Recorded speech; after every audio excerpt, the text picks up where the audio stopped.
So, Dalton, a few big college games this weekend. Things got rolling on a limited basis last weekend, week 0, if you will. But a full slate this weekend, and the big one is in Columbus. Ohio State defending national champs against top-ranked Texas. What are your thoughts about that one?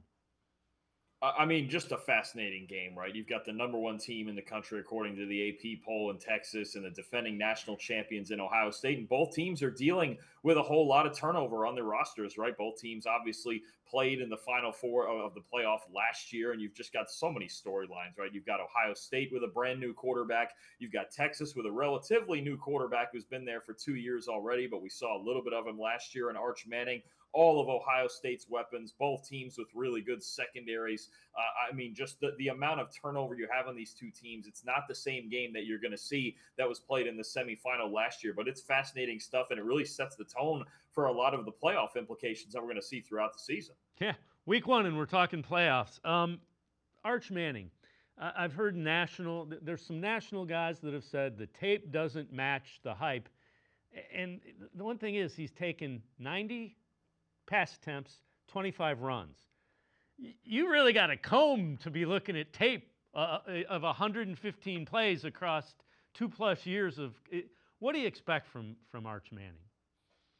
I expect him to look good because look, there's still young, fast weapons in this offense. He's got a really good tight end that transferred in from Cal, and I think the underrated thing about this Texas team, and this includes Manning himself because he's a really good athlete, they're really going to be able to run the ball. They've got C.J. Baxter, they have Trey Wisner, two really good running backs back there, and Manning is a much more mobile threat for Texas than Quinn Ewers was last year. Some of that tape includes a 67-yard touchdown run. So look, this isn't just an old school Peyton or Eli Manning that's not going to move back there. He's a really good athlete, and he adds a dimension to the run game that I think Steve Sarkisian is still going to want to use in this offense. He's still going to be very balanced in this offense, a lot of play action. So he's not going to change too many things when it comes to, okay, we need Arch to carry us. He's not going to do that. That's not how Steve Sarkisian's offense works. It's still going to be balanced. He's going to help his young quarterback out with his play calling. And the other thing is this is a kid that's going to develop. By if you paid any attention to him, and he was all over the place as a high school kid in Louisiana,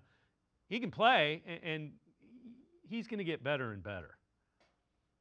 Absolutely. I think it's going to be week to week. Now, it's a tough first assignment, absolutely, against Ohio State, against the defending national champions. But I will say Ohio State's front seven, especially their defensive line, they're trying to find answers. They lost a lot of veterans, lost a lot of guys to the NFL. I believe, what is it, tied or set the record for the most draftees from one school in 1 year. So I think their front seven, if they can't find a way to pressure Arch Manning, they're going to have problems with him because when he's in a clean pocket, any young quarterback in a clean pocket is going to feel like they have success. So got to find a way to get some pressure on him, but then the challenge is throwing through Caleb Downs in that secondary. It is going to be a fascinating game, especially on that side of the ball. So you mentioned new quarterback for Ohio State, Julian Sayin. What do you expect from him and a young guy?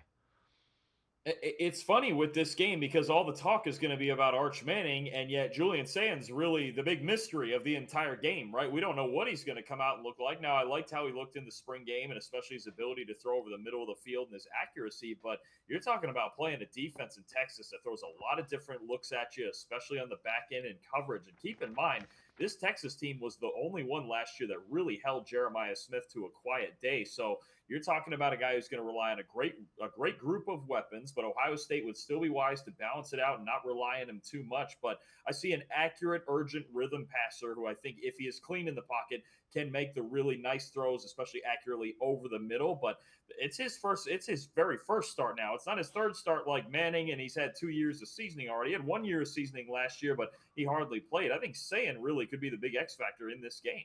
What are you expecting at the running back position for the Buckeyes? You had two of them go in the second round in the NFL draft. I think a little bit of a drop off. There's obviously some guys you like there. You've got James Peoples, obviously. C.J. Donaldson from West Virginia is a big physical back, but I don't think you get quite as dynamic as you did last year with Quinshon Judkins and Travion Henderson. And it's similar to the questions we have about the entire team. I mean, those are two just excellent backs for them. Obviously, there's a reason they both went in the top 40. So, you're going to be talking about really finding the core pieces on the offensive line and at running back for this run game because they're going to still need some balance with a brand new quarterback. We have faith in the wide receivers, and they got maybe the best wide receiving core in the nation, but got to find a way to have balance. And those new set of backs, they're going to be under a lot of pressure this year.